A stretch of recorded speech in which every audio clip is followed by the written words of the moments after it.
Bismillahirrahmanirrahim. Assalamualaikum warahmatullahi wabarakatuh. Salam sejahtera. Selamat petang diucapkan kepada anda semua yang sedang menyaksikan kami dalam siaran Hello Doktor. Macam biasa, saban minggu kita akan bawakan pelbagai topik berkaitan dengan kesihatan dan juga keluarga khas untuk anda semua penonton-penonton setia Hello Doktor TV3. Bertemankan saya Ani Mizati. Hari ini diam tak diam kita dah 30 Oktober 2022. Pengakhiran untuk bulan Oktober. Apa khabar agaknya anda yang berada di rumah? Sambil-sambil tu jangan ketinggalan untuk ikuti kami di Facebook kami Hello Doktor TV3. Sempat kalau anda mungkin ringan-ringankan tangan, ada masa yang terluang, boleh komen di poster kami untuk topik kita pada hari ini, iaitu gagap. Masalah komunikasi, masalah pertuturan. Tapi sebelum kita nak sentuh tentang topik kita pada hari ini, ada sesuatu khas untuk anda semua yang saya nak kongsikan bersama dengan penonton setia Hello Doktor. Ini dia. Dengan lebih daripada 180 tahun sejarah penubuhan, brand Saripati Ayam dapat membantu meningkatkan tenaga untuk mengharungi rutin harian anda. Ia juga menyumbang kepada peningkatan tahap metabolisme dan membantu meningkatkan pengaliran oksigen bagi membantu daya konsentrasi. Ikuti laman Facebook Brands di Brands Smart Living untuk maklumat lanjut tentang cara memenangi pack Brands sementara stok masih ada. Okey, ingat ya, itu pesanan sedikit kepada anda semua. Berbalik kepada topik kita pada hari ini, saya suka sebab apa, ini antara kondisi yang jarang orang ketengahkan. Jarang orang perhalusi apakah punca, apakah rawatan yang terbaik dan boleh ke tak boleh sebenarnya kita atasi masalah gagap. Adakah kita perlu prevent ataupun cegah sebelum terlambat, ataupun mungkin pembesaran anak-anak ni kabarnya 2 hingga 5 tahun, kanak-kanak yang berusia 2 hingga 5 tahun ni 5% dalam kalangan mereka ada kondisi ataupun risiko menghadapi masalah gagap ini. Katanya pula 2 kali ganda untuk anak-anak lelaki ataupun kanak-kanak lelaki mengalami risiko menghadapi situasi gagap. Betul ataupun tidak? Kita akan perhalusi. Kalau anda ada pengalaman, soalan, cepat-cepat titipkan. Nanti sepanjang siaran ni kita raikan bersama dengan anda semua. Tapi untuk permulaan, jom sama-sama kita saksikan sedikit sedutan kompilasi gagap khas untuk anda. Saksikan.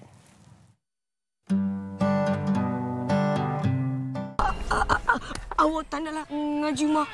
Awak lagi tak nak. Kamu ni kenapa? Kamu takut nak lalu depan rumah Mak Beah tu lagi? Mika kata awak ni penakut lagi. Habis yang Mika lagi tu kenapa? Awak lagi sebab awak terkejut Mak Beah ada sebelah dia. Ayah sabar tu. Sorry, aku bangun lambat. Kau ni bukan je bangun lambat, bercakap pun lambat. Lain kali kunci jam kalau bos ada. Itulah nasib baik bos tak ada. Mana boleh macam tu kan, Mak? Yelah. Masa bila dia cakap ni? Dekat JT sama dengan Abang Meli. Oh, alah biarlah. Tak usah dengarlah dia cakap apa. Asalkan kita tahu Pak Saleh tak buat macam tu. Tapi Fikir sakit hatilah, Mak. Fikir cakaplah yang Pakcik Saleh tu baik. Sekarang Abang Iman cakap. Kenapa ni? Kak. Nak. Abang Iman ni teruk sangatlah gagapnya. Dah 3 kali tarik hembus nafas pun tak elok-elok. Apalah Kasih nak buat ni? Ya. Rumah. Baik, itu dia tadi kompilasi berkaitan dengan kondisi gagap yang kita sempat tunjukkan kepada anda, sudutan daripada drama-drama di TV3 Malaysia, dan pastinya anda sendiri tahulah bagaimana kondisi itu. Tetapi adakah anda tahu ataupun anda cakna dengan bagaimana ianya boleh berlaku?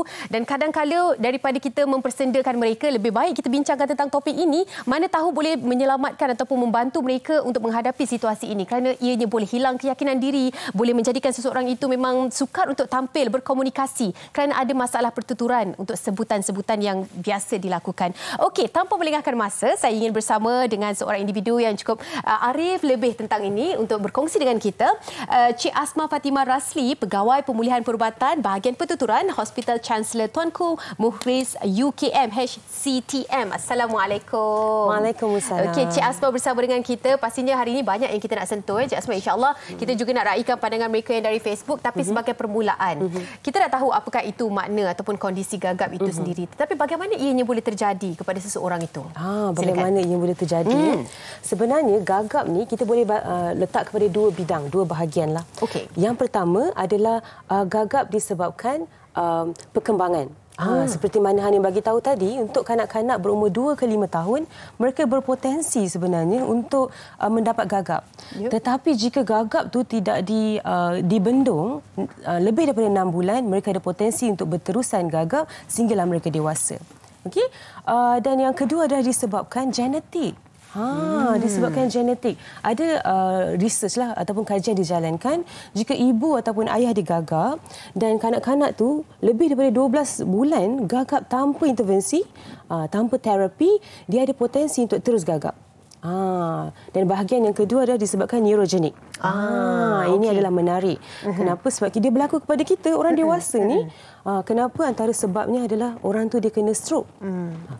Itu antara contohnya. Dan yang keduanya disebabkan Parkinsonism. Dan selain daripada itu boleh jadi disebabkan beberapa isu kesihatan yang lain. Itu antara situasi yang menyebabkan terjadinya gagap. Ada yang bermula pada peringkat awal, ada yang bermula pada peringkat kita ni dewasa. Tidak mustahil ianya boleh terjadi pada kita dalam situasi seperti yang disebutkan oleh Cik Asma sebentar tadi. Dan agaknya bagaimana cara yang terbaik untuk kita kenal pasti kondisi seseorang itu ada simptom ataupun gejala boleh berlakunya gagap pada tahap yang serius. Mungkin pada peringkat awal kita boleh kenal pasti. Okey, bila kita sebut gagap ni, kita mesti nak tahu apa maksud gagap tu. Seseorang dia ingat kalau kita nak masuk, contohlah tiba-tiba orang jemput berucap ke atas pentas, orang ingat itu saya gagap gementar, lepas tu gugup kan. Jadinya pertuturan pun agak terbatas. Betul. So ada certain orang dia akan kata, saya ni seorang gagap, jadi saya tak bolehlah buat present ataupun ke hadapan atas pentas. Tapi sebenarnya gagap ni berlaku berterusan sepanjang percakapan dia. Ada 3 bahagian, 3 contoh ciri-ciri gagap. Ada orang mungkin satu saja ciri-ciri dia ada orang semua ni dia ada. Dan lebih kita kata lebih kritikal, dengan anggota badan juga akan bergerak. Okey. So ciri-ciri yang pertama adalah mereka mengulang-ulang, sama ada ulang bunyi ataupun ulang perkataan. Contohnya dia sebut perkataan di tadi. Macam tu. Yang kedua, dia sebut perkataan tu dia ulang berkali-kali. Contohnya saya nak pergi kedai. Okey. So dia ulang perkataan tu. Dan ciri-ciri yang kedua adalah orang ni dia akan menghasilkan, individu ni akan memanjangkan bunyi tu.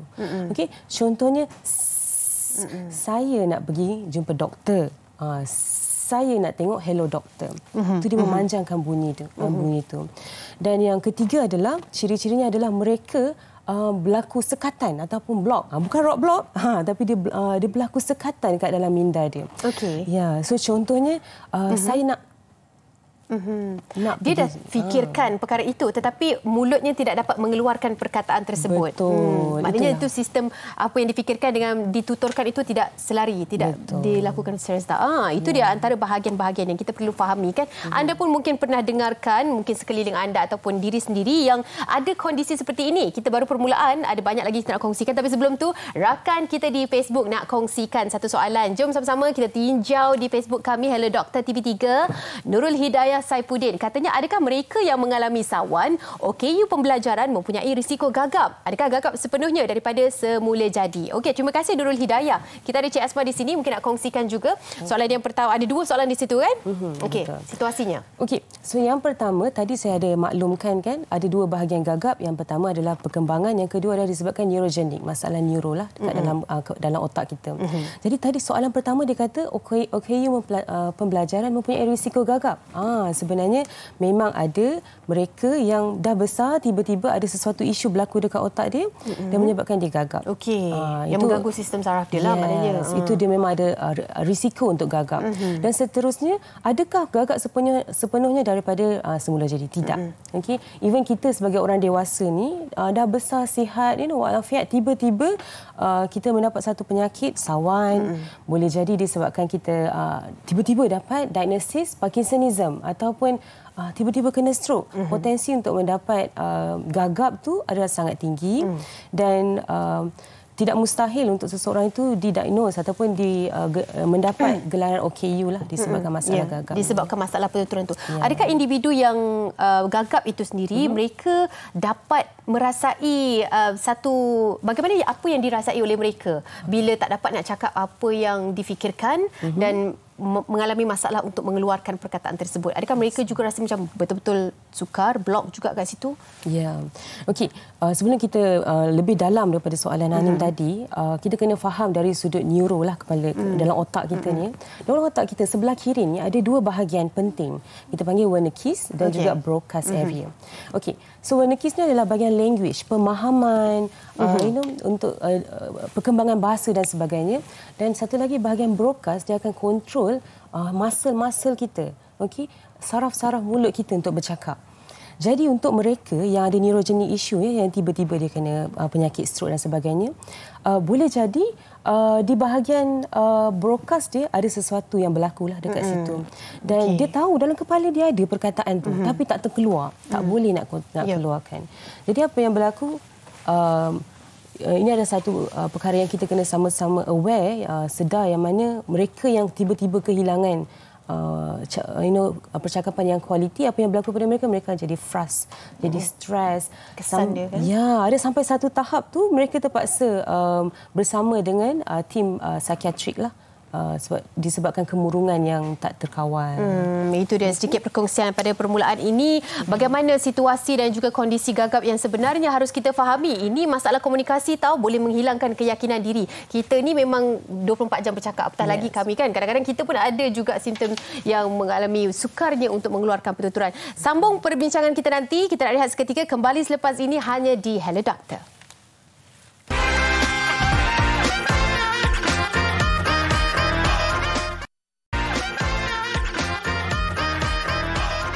Kembali bersama dengan saya dan juga Cik Asma kita untuk Hello Doktor pada kali ini, iaitu masalah gagap ataupun masalah komunikasi yang berlaku dalam kalangan kita sendiri, rakyat Malaysia. Bukan sahaja dalam kalangan kanak-kanak, tetapi orang dewasa juga ada potensi ataupun risiko-risiko tertentu yang menyebabkan dia mungkin mengalami masalah pertuturan ataupun komunikasi gagap. Okey, kita nak sentuh bagaimana keadaan ini dianggap serius. Sebab kalau macam mungkin pada peringkat awal yang boleh dilatih dengan beberapa terapi dan sebagainya, mungkin tidak dirisaukan sangat. Tetapi bila dah pada tahap serius, macam mana kita nak kenal pasti, Cik Asma? Okey, untuk tahu sama ada situasi itu adalah serius ataupun tidak, seperti awal tadi saya dah bagi tahu, jika gagap tu lebih daripada 6 bulan. Untuk kanak-kanak? Untuk kanak-kanak. Okey. Okey. So kalau lebih pada 6 bulan, kita sebagai ibu bapa, kita jangan tunggu dan lihat.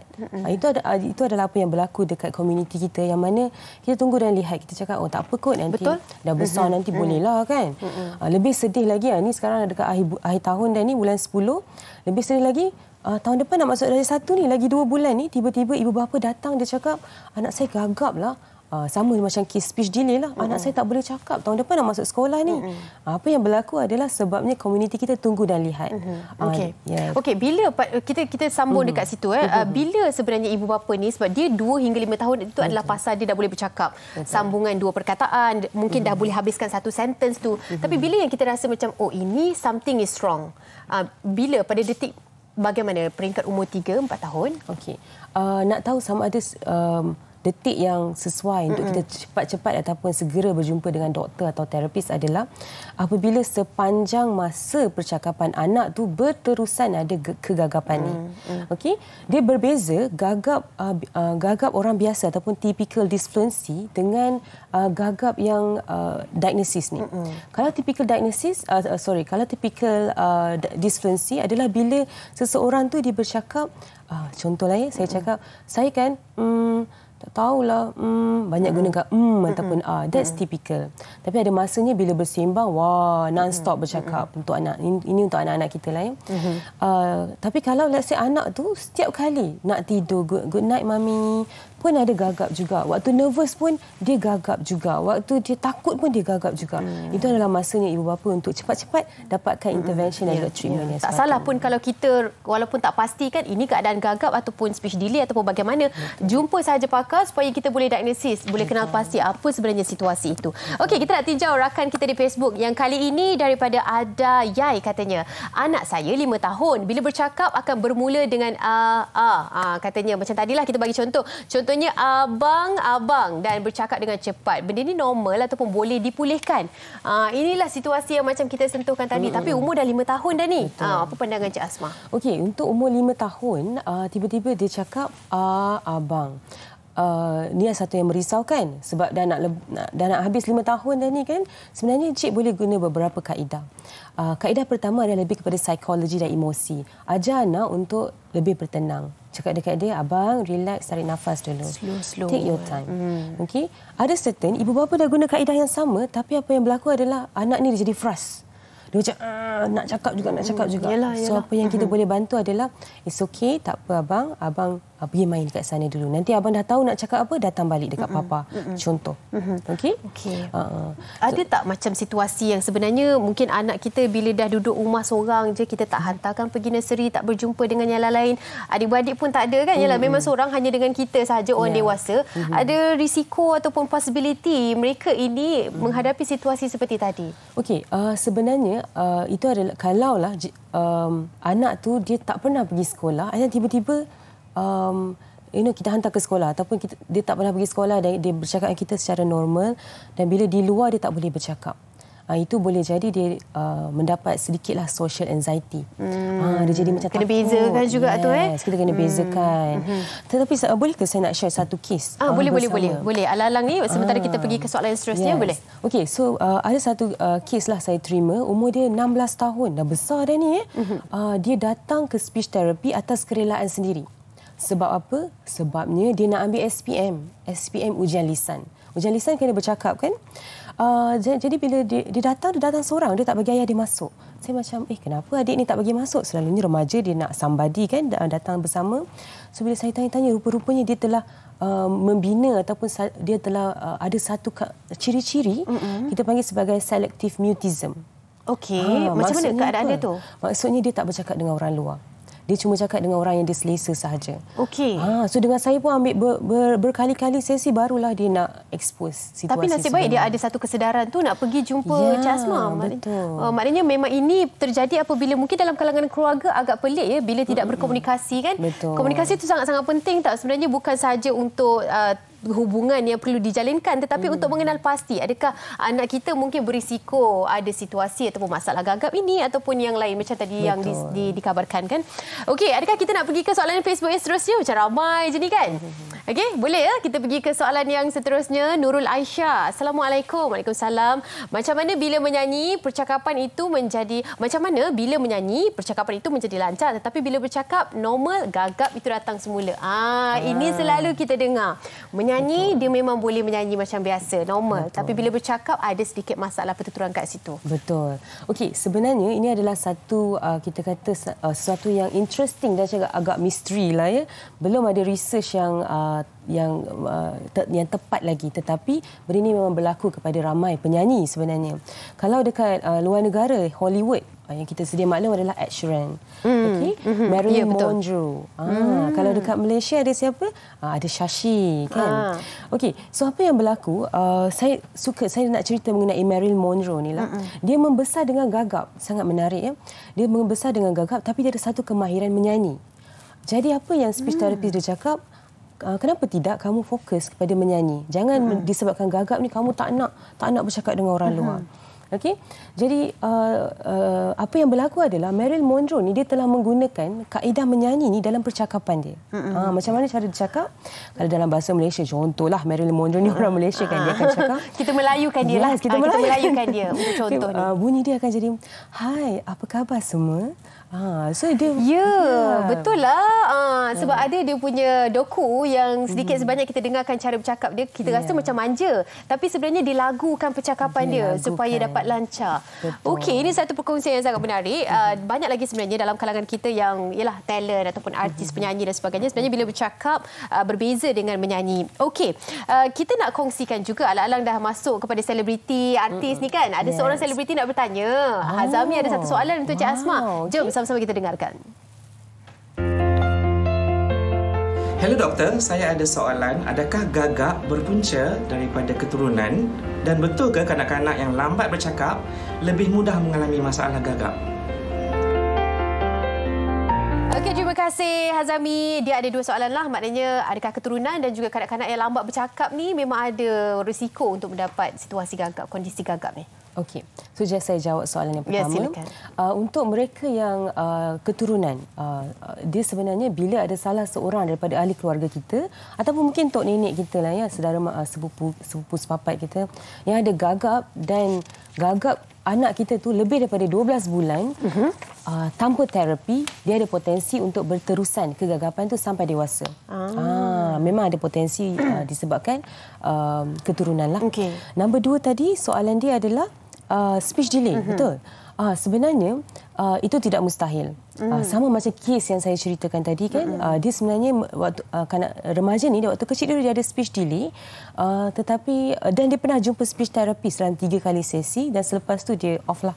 Dia dah stopkan sesi terapi. Apa yang berlaku adalah bila dah besar dia develop gagap. Okey. Dan dalam kes yang macam ni dah dewasa, dah 16 tahun menggunakan kaedah gagap ni, kita tak boleh nak cakap okey, tak apa adik, dalam masa 6 bulan adik boleh cakap macam biasa. Kita tak boleh nak letak target macam tu. Kita kena tengok progres yang diberikan kan daripada si individu tersebut juga. Adakah kalau kita katakan awal kita detect gagap ni lebih tinggi potensi untuk sembuh dengan sempurna? Betul. Lebih awal lebih baik. Kenapa? Macam saya bagi tahu tadi, contoh umur dia 3 tahun, gagap lebih daripada 6 bulan, dah macam-macam dah ibu buat terapi kat rumah ni. Tengok kat YouTube, kat Google kan. Tapi tak ada progres. Dekat situ cepat-cepat dapatkan speech therapy. Pergi speech therapy bukan semata-mata kita letak anak kita dalam bilik terapi dan biarlah terapis ni buat. Tidak, kita kena dapatkan info. Kalau kita jumpa speech therapist dekat kerajaan mungkin sebulan sekali, tapi kalau kat private mungkin kita boleh buat hantar setiap hari, tapi kos dia satu sesi dekat RM200. Betul. So dia tidak mencukupi lah sebenarnya dekat rumah. Ibu bapa kena belajar kat bilik terapi dan buat dekat rumah. Maknanya terapi itu bukannya untuk si anak yang mengalami situasi gagap, tetapi ibu ayah sekali kena fahami apakah pembelajaran dalam terapi tersebut supaya boleh dipanjangkan di rumah kan. Ialah sesi ini tidak boleh dipendekkan macam tu saja kan. Kita takut tak sampai matlamat dan juga objektifnya. Okey, ada perbezaan bagi mereka yang gagap sekunder dan juga gagap primer. Mungkin nak kongsikan juga bagaimana situasi itu kalau kita nak boleh nampak dengan mata fizikal. Okey, gagap primer ni adalah gagap yang daripada lahir ataupun daripada kecil tu berlaku. Okey, macam awal tadi saya ada maklumkan, daripada kecil mungkin boleh disebabkan perkembangan bahasa dia memang dah berlaku kegagapan tetapi tak ada intervensi ataupun disebabkan keturunan. Dan yang sekunder pula adalah bila dia dah besar tiba-tiba dia mendapat gagap.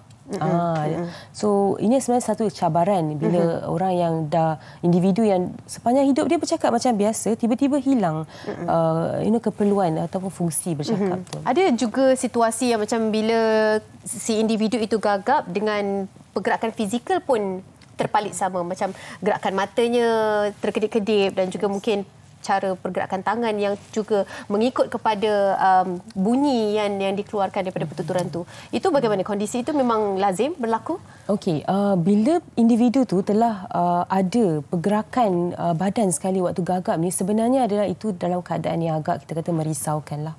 Kenapa? Dia bukan sahaja akan mengganggu percakapan, dia juga akan mengganggu rasa confident, rasa nak kehadapan dia jadi takut sosial dia. Dan apa yang kita boleh bantu sebenarnya adalah kalau pernah pergi bilik speech therapist, kita ada cermin. Kenapa? Kalau boleh, kalau ada individu yang ada gagap ni, bawa dia dekat depan cermin, minta dia bercakap depan cermin. Kita biar individu tu sedar, bila saya cakap rupa-rupanya mata saya terkelip-kelip. Bila saya cakap tangan saya terangkat-rangkat. Okey? Itu nombor 1. Tapi ada beberapa individu ni dia rasa tak selesa dalam keadaan macam tu. Dia lagi selesa buat seorang-seorang. Okey?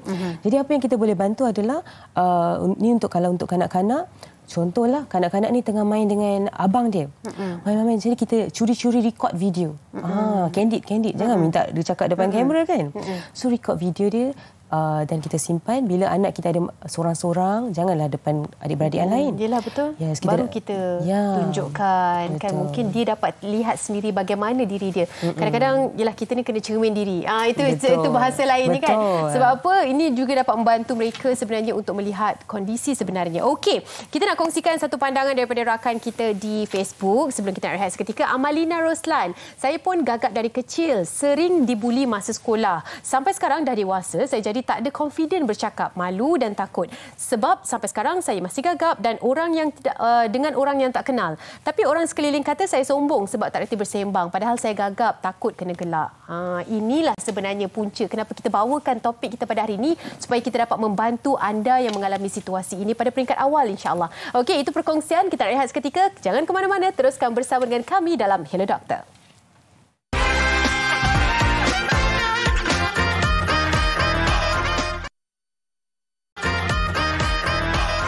Terima kasih kerana anda masih lagi bersama dengan kami dalam Hello Doktor. Kita bawakan topik masalah komunikasi iaitu gagap. Di awal tadi macam-macam kita kongsikan dan juga raikan pandangan daripada rakan-rakan kita di Facebook. Terima kasih buat anda semua. Teruskan pergi ke Facebook Hello Doktor TV3. Kalau sempat kita buka talian 0377261603. Kalau sempat nanti juga kita raikan panggilan daripada anda semua. Okey, kita sambung bersama dengan Cik Asma dan kali ini ada seorang lagi. Individu yang bersama dengan kita, Syashik. Apa khabar? Dijak. Tu. Okey, apa khabar? Alhamdulillah. Baik, alhamdulillah. Kalau tanya khabar je dah seminit kita tanya khabar ni. Saya kalau mau tanya khabar, saya tak orang rumah. Sebab dah tahu tak sihat. Okey, saya tak boleh lah sebab dia memang masa-masanya dia terus dah bercanda dengan kami. Okey, kita mungkin boleh mulakan dengan Syashik kan sebab dia baru je join kita untuk segmen kali ni. Seperti mana yang kita tahu, Syashik, berumur 4 tahun awal masa didiagnosis ataupun dapat tahu yang ada masalah ataupun kondisi gagap ni. Jadi macam mana keadaan pada ketika itu dan masa tu mungkin mak-mak ceritalah kalau nak kata ingat balik masa umur 4 tahun. Bagaimana? Saya dari keturunan. Saya ada arwah abang saudara, adik saudara dengan pak cik. Gagap. Itu kalau lepak sekali macam rapper. Okey, itu situasi dia pada mungkin saya selalu dengan abang saya tu kan. Tapi masa saya tahu saya gagap. Tapi abang saya tu mungkin dia lagi tu ni. Jadi buat saya rasa macam ni betul gagap ke ni. Memang keturunan kan. Jadi masa kecil tu yang paling saya kena doktor. Ni saya alang-alang saya tanya doktor. Dia terus tanya. Dia terus tanya. Okey, boleh. Silakan. Saya nampak celah saya termasuk. Okey. Boleh silakan. Saya nak tanya. Mak saya ni bila saya gagap dia kerap tampar saya. Itu bagi saya itu bukan untuk kan orang kita kan selalu cakap kalau gagap ni tak tampar je. Bagi saya itu bukan solusi solusi untuk hilang gagap.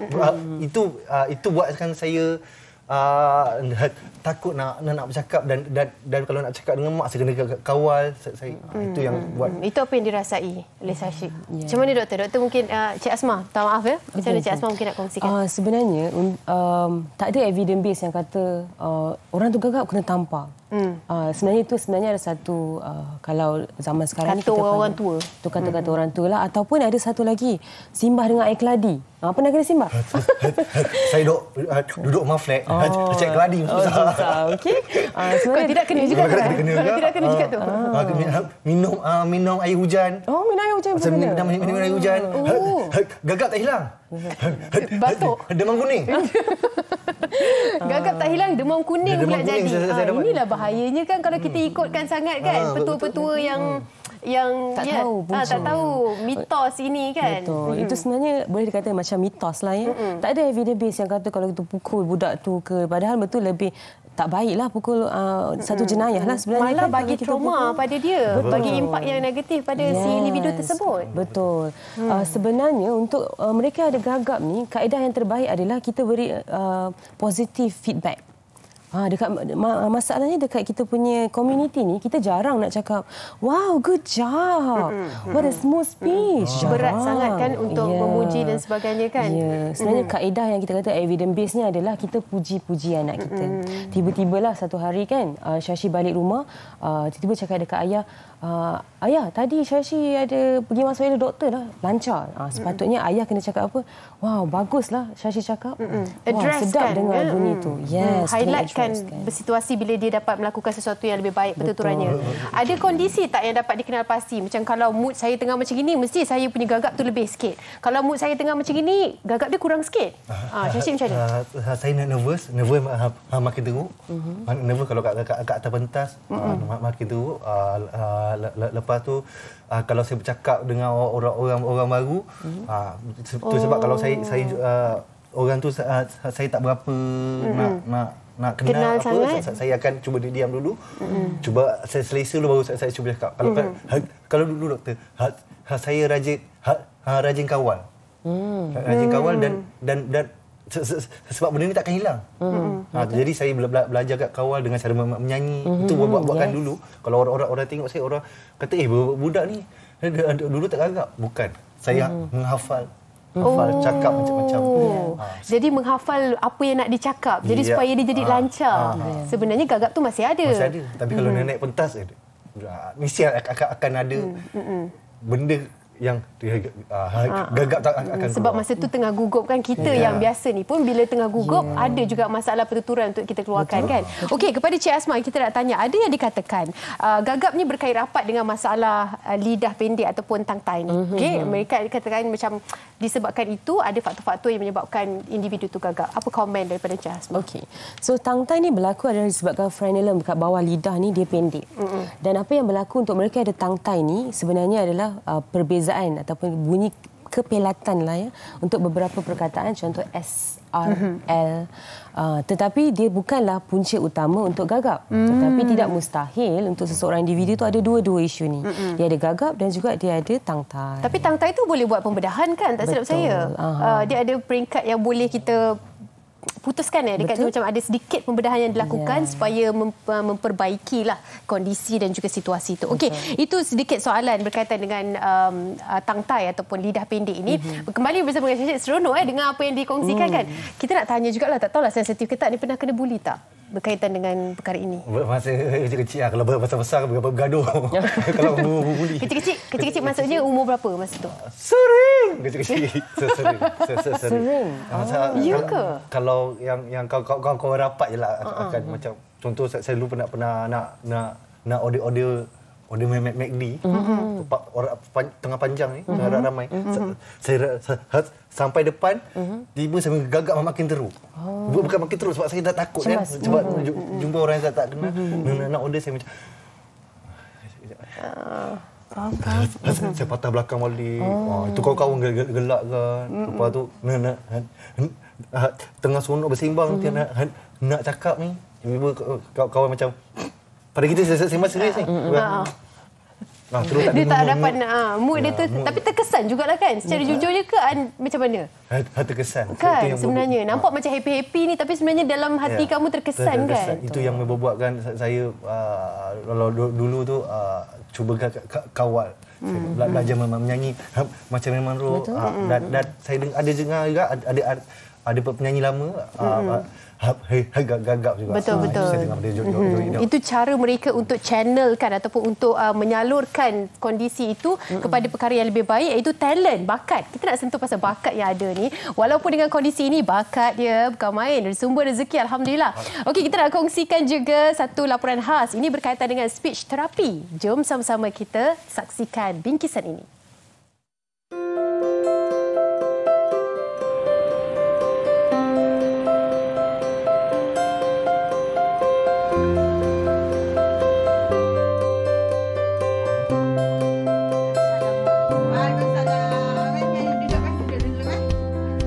Gagap perlu dilakukan kerana gagap ini akan memberi tindak balas emosi negatif kepada individu yang ada masalah gagap dikaitkan dengan malu dan perasaan takut. Ada empat persekitaran yang kita tengok. Pertama, kita perlu ambil sampel pertuturan. Sampel pertuturan tu maksudnya dari segi persekitaran yang berbeza. Pertamanya ada kanak-kanak dia gagap kepada persekitaran, kepada orang yang familiar dan juga orang strangers. Strangers tu maksudnya orang yang baru dikenali. Yang kedua, biasanya kita tengok macam mana dalam persekitaran yang membaca. Kadang-kadang ada yang bercakap okey, tapi bila membaca dia ada mengalami gagap itulah. Seterusnya persekitaran, ada juga pesakit individu yang gagap ni pada persekitaran bila dia nak berhadapan dengan ramai orang, buat presentation. Okey, saya biasanya juga ada ambil dari segi persekitaran nyanyi. Biasanya orang individu yang gagap ni dia memang lancar masa menyanyi. Supaya bila saya ambil sampel pertuturan daripada menyanyi tu, memberi motivasi pada dia, you boleh fluent, maksudnya boleh bercakap lancar pun sebenarnya. Jadi kadang-kadang memberi motivasi lah kepada individu yang gagap ni. Sebenarnya ada banyak strategi atau teknik lah, yang hari ini saya kongsikan. Antara yang biasa kami gunakan sebagai terapis pertuturan bahasa, kita ada 2 teknik. Yang pertama adalah teknik tapping, which is kalau individu yang gagap ni, biasanya kita kata dia gagap, dia akan kita kata tersekat-sekat pertuturan dia, dan kita akan nampak ada ketegangan lah di bahagian tangan ke, bahagian mulut ke. Jadi kita ajar teknik tapping, maksudnya macam ni.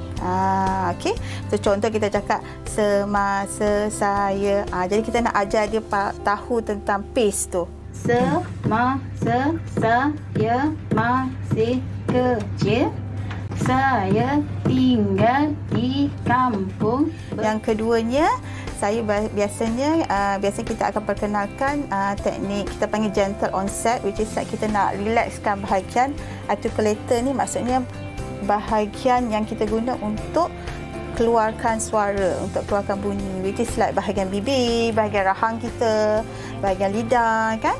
Jadi biasanya kita guna gentle onset, biasanya kita akan panjangkan bunyi yang bunyi dia mudah. Bunyi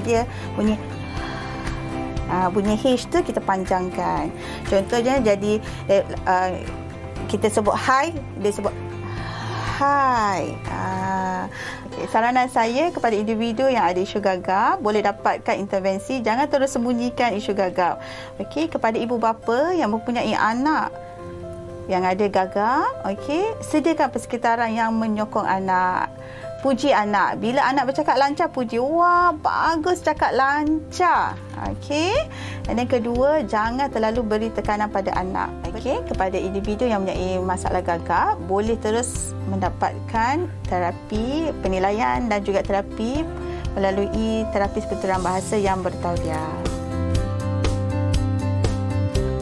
Okey, itu dia antara contoh terapi yang boleh digunakan, boleh dipraktikkan. Pernah jalani terapi, Syashi? Tak pernah. Saya sendiri, underground. Underground? Terapi underground kau? Belajar menyanyi. Maksudnya menyanyilah. Belajar menyanyi, buatkan macam, sekedar ada pelik ke kan? Asal menyanyi, tak gagap. Saya rasa mungkin sebab tak apalah. Kalau macam itu kita nak dengar nyanyi, boleh? Bolehlah sikit. Belanjalah sikit. Buang kahak lu. Sikit je. Secara ringkas ni, kita pun dah tak banyak masa. Tapi kita nak dengar juga ni. Ku sangkakan panas berpanjangan, rupanya gerimis mengundang.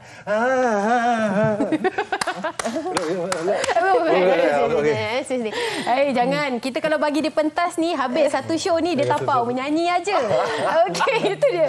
Okey, Doktor. Cik Asma, kita melihat kepada tadi situasi kena puji anak bila anak berjaya melakukan satu perkataan. Kadang-kadang ada dari sudut didikan kita tak boleh terlalu memuji anak. Tapi situasi ni berbeza kan? Situasi ini kita kena highlight sesuatu yang anak boleh lakukan. Betul. Itu mungkin pandangan yang secara ringkasnya bagaimana perlu ibu bapa tahu tentang perkara ini. Okey, ada satu research kajian dijalankan pada 2009 oleh Asher Greg. Dia katakan kajian ini dijalankan kepada 200 orang dewasa gagap. Nak tahu kualiti kehidupan mereka macam mana, dan didapati semua mereka mengatakan kualiti kehidupan mereka turun, rendahlah. Sebabkan 3 benda. Yang pertama disebabkan turunnya fungsi sosial. Jadi malu, jadi takut, kena buli. Nombor 2 disebabkan turunnya fungsi emosi mudah terasa, mudah mudahlah untuk fragile lah menangis, mereka. fragile sangat. Dan yang paling merisaukan, macam mungkin tadi Syasha dia bagi tahu, mereka berpotensi untuk mempunyai masalah kesihatan mental yang teruk. Anxiety, depresi seperti itu. Kemurungan. Macam saya bagi tahu kes tadi lah, ada sampai dia selective mutism. Cuma cakap dengan ibu dan juga 2 orang kawan sahaja. Okey, itu dia antara perkara-perkara yang perlu kita fahami. Kesan dia walaupun kita duk suka-suka, tapi kita kena tahu yang apa kesannya terhadap individu yang mempunyai masalah gagap ni. Sebenarnya mereka ada 1001 perasaan yang nak dikongsikan, tapi itulah terbatas bagaimana perkongsian boleh itu. Boleh sekarang? Boleh. Jangan. Kita nak rehat dulu. Kita rehat dulu. Kan tak rehat juga siaran ni. Rehat seketika, kembali selepas ini hanya di Hello Doktor.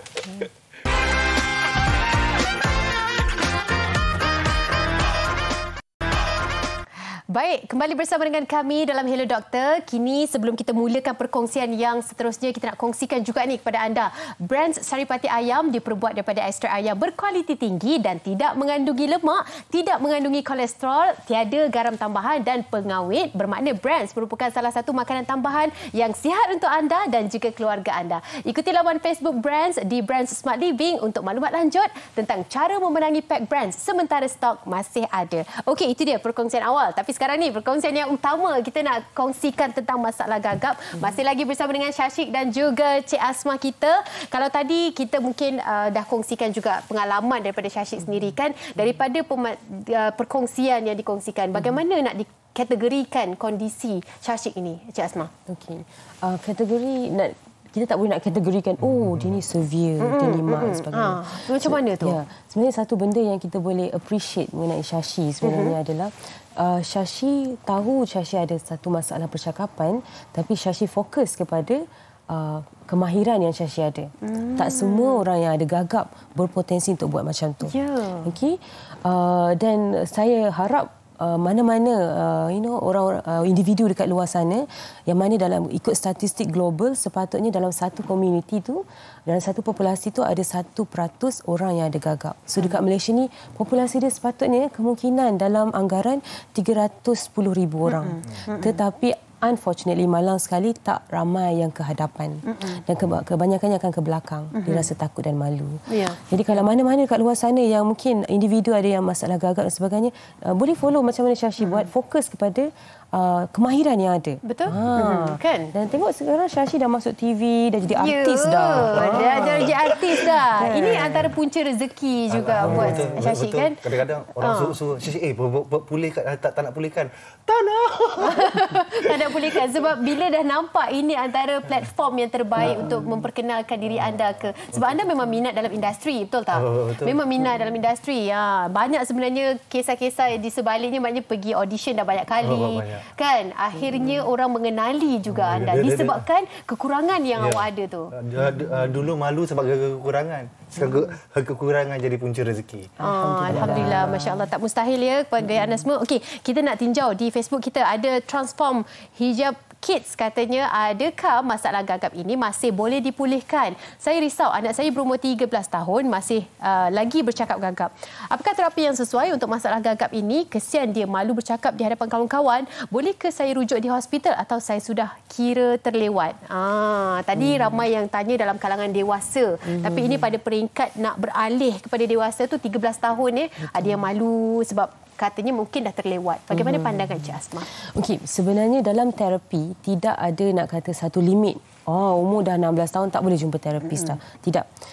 Seumur hidup boleh jumpa speech therapist daripada baby baru lahir sampailah ke dewasa ya. Jadi tidak ada masalah untuk puan hantar anak puan sama ada ke hospital kerajaan. Pada saya percuma buat masa ni dan juga boleh hantar ke mana-mana hospital terdekat.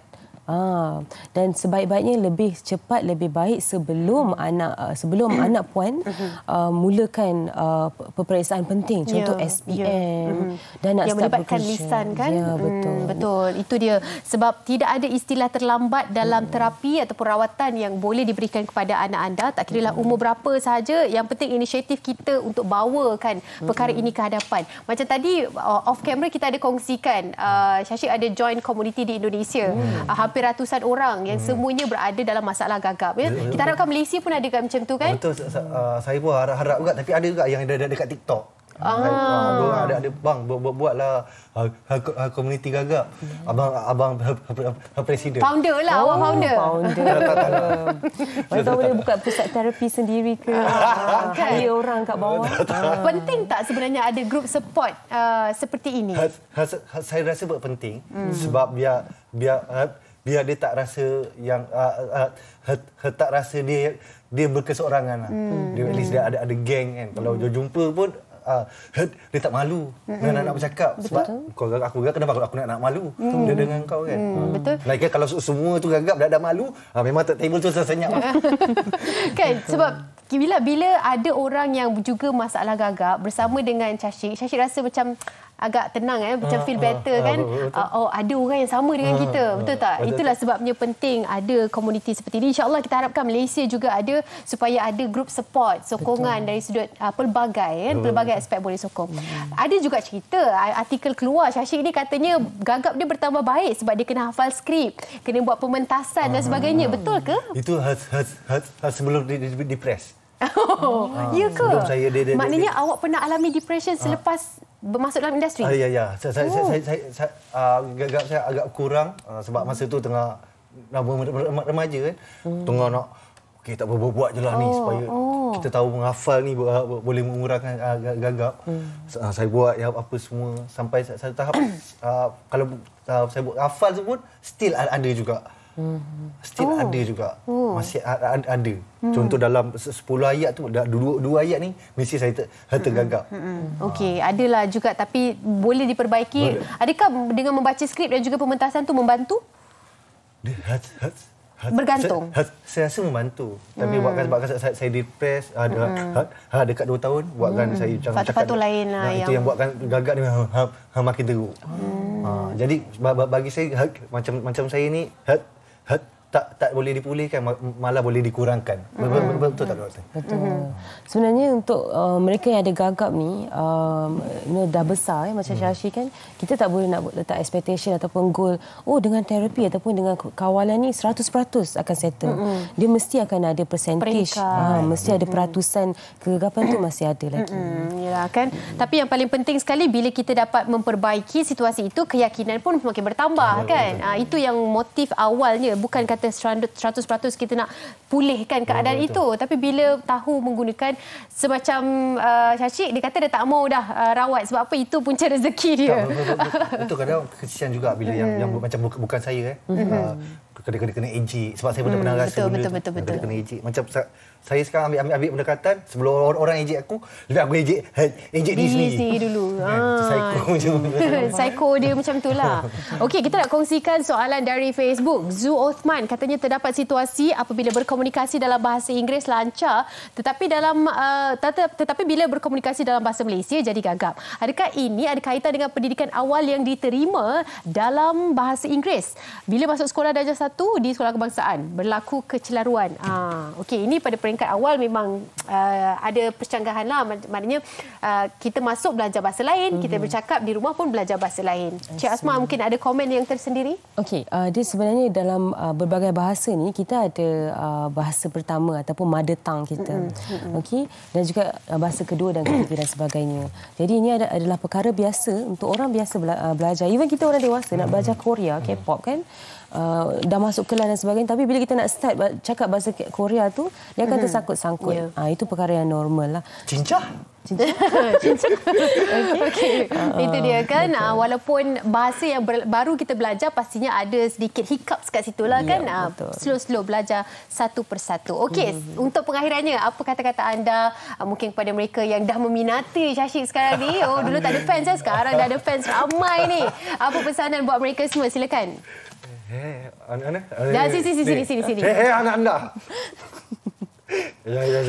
Jangan memalu pada diri sendiri. Jadilah sedikit lebih berbeza lebih baik pada Lebih banyak.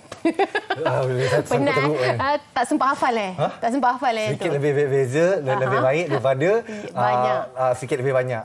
Baik lebih banyak. Sikit baik lebih baiklah. banyak. Itu dah sedikit pesanan. Kalau kita kata sikit-sikit betul dia bagi Daripada Cik Asma sendiri kepada mereka di luar sana, silakan.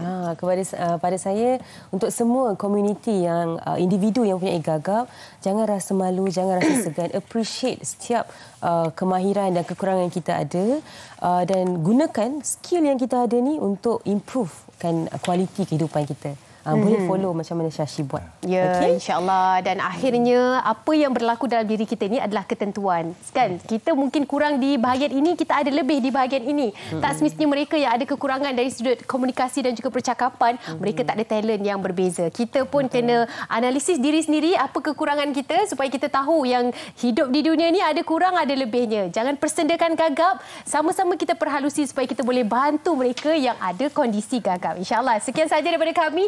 Terima kasih Syashi. Sebab apa kita punya itu dah kat sana kan. Terima kasih Syashi dan juga Cik Asma bersama dengan kita pada hari ini dalam Hello Doktor. Kepada anda semua, teruskan menyokong kami di Hello Doktor TV3 minggu hadapan. Macam biasa kita ada topik yang menarik untuk anda semua. Saya Animi Zati. Assalamualaikum dan terima kasih.